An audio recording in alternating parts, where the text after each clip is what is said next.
Ikatlong kabanata. Ang pagsunod sa kautusan at ang pananampalataya kay Kristo. Ano ba naman kayong mga taga-Galasya? Hindi ba kayo makaintindi? Bakit kayo naniniwala sa mga nanlilinlang sa inyo? Hindi ba't malinaw na ipinangaral ko sa inyo ang kahulugan ng pagkamatay ni Kristo sa krus? Ito ngayon ang gusto kong itanong sa inyo. Tinanggap niyo ba ang banal na espiritu dahil sa pagsunod sa kautusan o dahil sumampalataya kayo sa magandang balita na napakinggan niyo? Talagang hindi nga kayo makaintindi.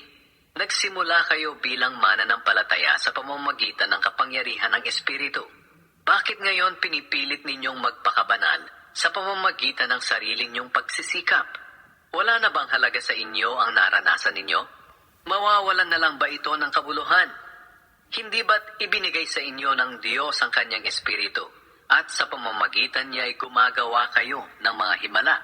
Tinanggap niyo ba ito dahil sa pagsunod sa kautusan o dahil sumampalataya kayo sa magandang balita na napakinggan ninyo? Tingnan niyo ang nangyari kay Abraham. Ayon sa kasulatan, sumampalataya siya sa Diyos, kaya itinuring siyang matuwid. Malinaw na ang mga sumasampalataya sa Diyos ang siyang mga tunay na anak ni Abraham. Noon pa man, sinasabi na sa kasulatan na ituturing na matuwid ng Diyos ang mga hindi Hudyo sa pamamagitan ng pananampalataya nila. At ang magandang balitang ito'y ipinahayag ng Diyos kay Abraham nang sabihin niya, "Pagpapalain ko ang lahat ng bansa sa pamamagitan mo." Sumampalataya si Abraham sa Diyos at pinagpala siya. Kaya lahat ng sumasampalataya sa pamamagitan ng pagsunod sa kautusan ay isinumpa na ng Diyos. Sapagkat sinasabi sa kasulatan, isinusumpa ang sinumang hindi sumusunod sa lahat ng nasusulat sa aklat ng kautusan. Malinaw na walang taong ituturing na matuwid sa harap ng Diyos sa pamamagitan ng pagsunod sa kautusan. Dahil sinasabi sa kasulatan, ang taong itinuring na matuwid ng Diyos dahil sa pananampalataya niya ay mabubuhay. Ang kautusan ay hindi nakabatay sa pananampalataya. Sapagkat sinasabi sa kasulatan, ang nagnanais mabuhay sa pamamagitan ng kautusan ay kailangang sumunod sa lahat ng iniuutos nito. Ngunit hindi natin masunod ang lahat ng iniuutos ng kautusan, kaya sinumpa tayo ng Diyos. Pero ngayon, tinubos na tayo ni Kristo sa sumpang ito. Sinumpa siya alang-alang sa atin, dahil sinasabi sa kasulatan, isinumpa ang sinumang binitay sa puno. Ginawa ito ng Diyos para ang pagpapalang ibinigay niya kay Abraham ay matanggap din ng mga hindi Hudyo sa pamamagitan ni Kristo Jesus, at para matanggap natin ang ipinangakong Espiritu sa pamamagitan ng pananampalataya. Ang kautusan at ang pangako ng Diyos. Mga kapatid, bibigyan ko kayo ng halimbawa. Hindi maaaring basta na lang ipawalang bisa o dagdagan ng anumang kasunduang nalagdaan na. Ganoon din naman sa mga pangako ng Diyos. Ngayon, nangako ang Diyos kay Abraham at sa kanyang salinlahi. Hindi niya sinabi, sa mga apo mo na nangangahulugang marami, kundi sa apo mo, na ang ibig sabihin ay iisa, at ito'y walang iba kundi si Kristo. Ito ang ibig kong sabihin. May kasundo ang ginawa ang Diyos kay Abraham, at ipinangako niyang tutuparin ito. Ang pangakong ito ay ibinigay niya 430 taon bago dumating ang kautusan. Kaya ang pangakong iyon ay hindi mapapawalang bisa o mapapawalang saysay ng kautusan. Sapagkat kung matatanggap natin ang pagpapala sa walang kabuluhan ng pangako ng Diyos kay Abraham. Ngunit ang totoo, ibinigay ng Diyos ang pagpapala bilang pagtupad sa pangako niya. Kung ganoon, ano ba ang silbi ng kautusan? Ibinigay ito para malaman ng tao na nagkakasala sila. Ngunit ito'y hanggang sa dumating lamang ang ipinangakong apo ni Abraham. Ibinigay ng Diyos ang kautusan sa pamamagitan ng mga anghel, at sila ang nagbigay nito sa mga tao sa tulong ng isang tagapamagitan. Ngunit ang pangako ay hindi tulad nito. Dahil lang ibigay ito ng Diyos kay Abraham, hindi siya gumamit ng tagapamagitan o mga anghel, kundi siya mismo. Kung ganoon, taliwas ba ang kautusan sa mga pangako ng Diyos? Hindi, sapagkat kung ang kautusan ay makapagbibigay buhay, ito na sana ang naging paraan ng Diyos para ituring tayong matuwid. Ngunit sinasabi ng kautusan na ang buong mundo ay alipin ng kasalanan. Kaya ang mga sumasampalataya lamang kay Hesukristo ang makakatanggap ng mga ipinangako ng Diyos. Noong hindi pa dumarating itong tinatawag na pananampalataya kay Kristo, para tayong mga bilanggo, binilanggo tayo ng kautusan hanggang sa araw na inihayag ang kaligtasan natin sa pamamagitan ng pananampalataya. Ang kautusan ay naging tagapag-alaga natin hanggang sa dumating si Kristo, para sa pamamagitan ng pananampalataya sa Kanya ay maituring tayong matuwid. At ngayong may pananampalataya na, wala na tayo sa patnubay ng kautusan na tagapag-alaga. Mga anak ng Diyos sa pananampalataya. Kayong lahat ay mga anak ng Diyos dahil sa pananampalataya ninyo kay Kristo Jesus. Sapagkat binautismuhan kayo sa pakikipag-isa ninyo kay Kristo at namumuhay kayong katulad niya. Ngayon, wala nang pagkakaiba ang Hudyo sa hindi Hudyo, ang alipin sa malaya, ang lalaki sa babae. Kayong lahat ay iisa na dahil kayo'y na kay Kristo na. At dahil kayo'y kay Kristo na, kabilang na kayo sa lahi ni Abraham at mga tagapagmana ng mga ipinangako ng Diyos sa Kanya. Ika-4 na kabanata. Ito ang ibig kong sabihin. Habang bata pa ang tagapagmana, wala siyang ipinagkaiba sa mga alipin, kahit kanya ang lahat ng ari-arian. Itinatagubilin siya sa mga taong nag-aalaga sa kanya at namamahala ng mga ari-arian niya, hanggang sa araw na itinakda ng kanyang ama.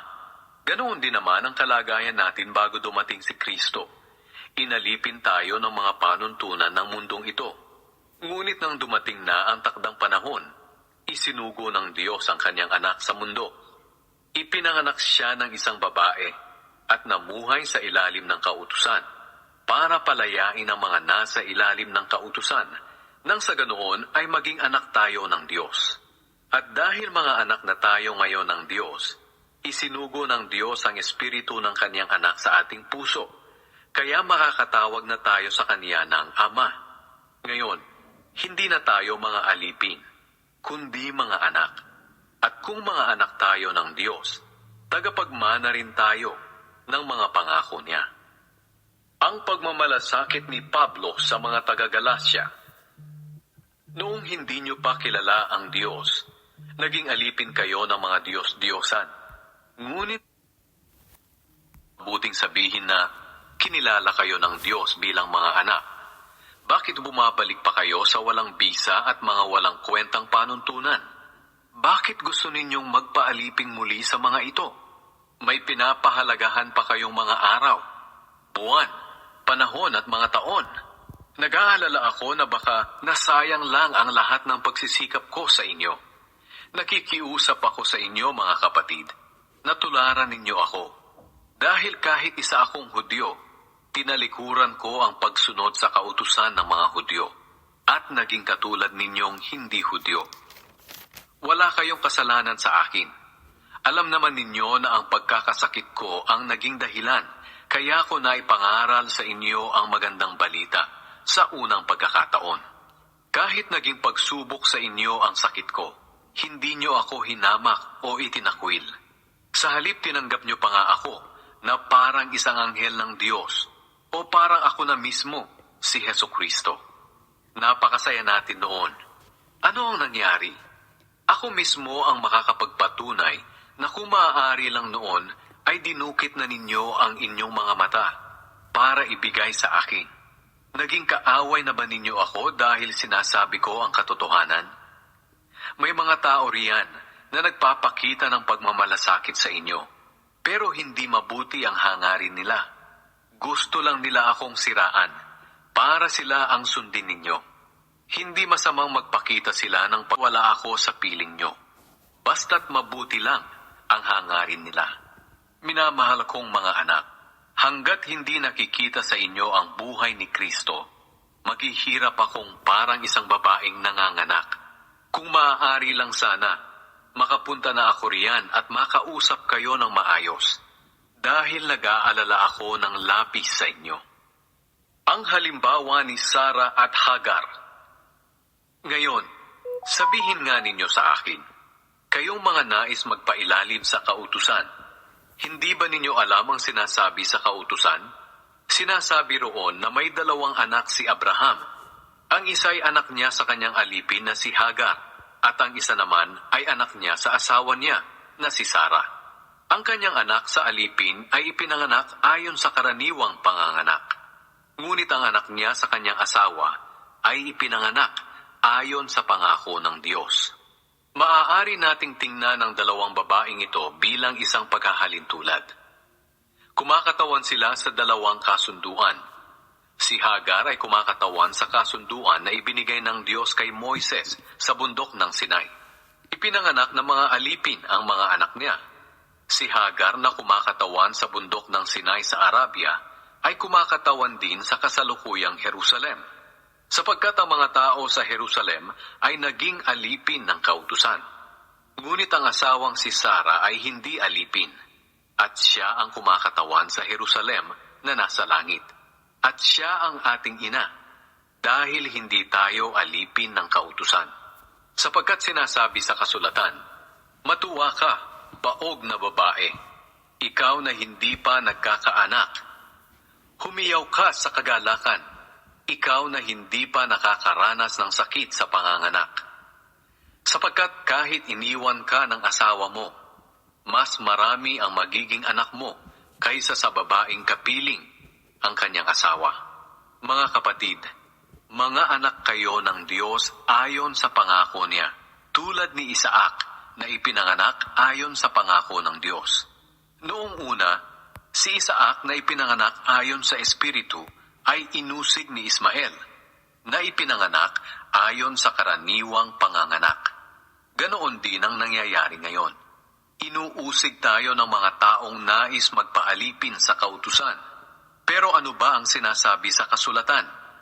Palayasin mo ang babaeng alipin at ang anak niya, dahil ang anak ng babaeng alipin ay hindi maaaring makibahagi sa mamanahin ng anak ng babaeng hindi alipin.